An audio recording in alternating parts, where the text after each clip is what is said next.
Hello, my name is Beth Clegg, and I am a PGY1 pharmacy practice resident at South Regional Healthcare.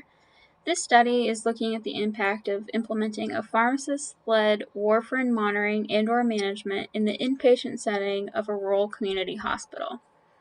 Maintaining therapeutic INRs in warfarin management can be very challenging. This is because INRs are impacted by a vast list of drug-drug interactions, medical comorbidities, and dietary changes.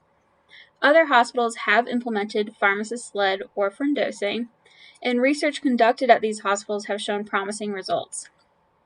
A trial by Wong et al. Implemented a pharmacist-to-dose warfarin protocol and compared outcomes from patients before and after the implementation.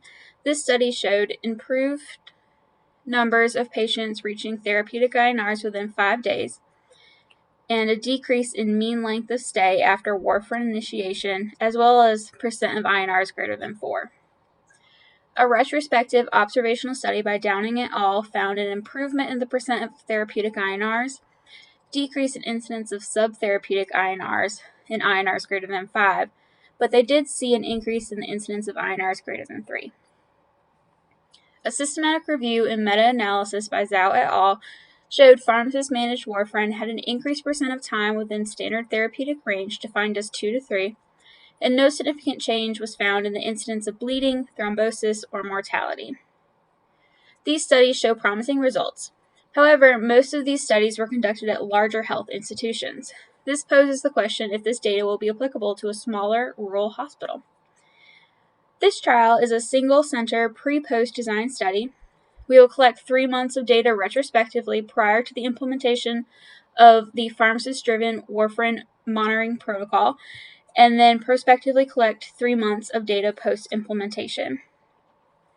Inclusion criteria consist of having an indication for warfarin, being admitted to South Regional Healthcare, and being at least 18 years of age.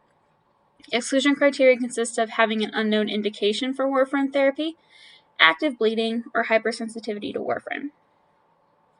Data collected consists of demographics, comorbidities, warfarin doses and INR values, development of bleed or thrombus, concomitant medications, readmission within 30 days, use of warfarin reversal agents, and the length of the hospital stay. Our primary endpoint is the percent of INRs within therapeutic range. Secondary endpoints can be seen here and consist of incidence of subtherapeutic and INRs greater than 5, number of patients without therapeutic INRs during admission, incidence of bleeding or thrombus, the number of patients discharged with subtherapeutic INR without appropriate bridging, number of days to therapeutic INR in a new start warfarin, and readmission within 30 days. Nominal variables will be reported as N and percent and tested using chi-square test. Secondary endpoints consist of ordinal and continuous data. Ordinal data will be tested using Wilcoxon rank sum, and continuous data will be tested using student's t-test. A p-value less than 0.05 will be considered statistically significant, and the outcomes from this study will provide information on the benefits of pharmacist-led warfarin monitoring compared to conventional management. Thank you.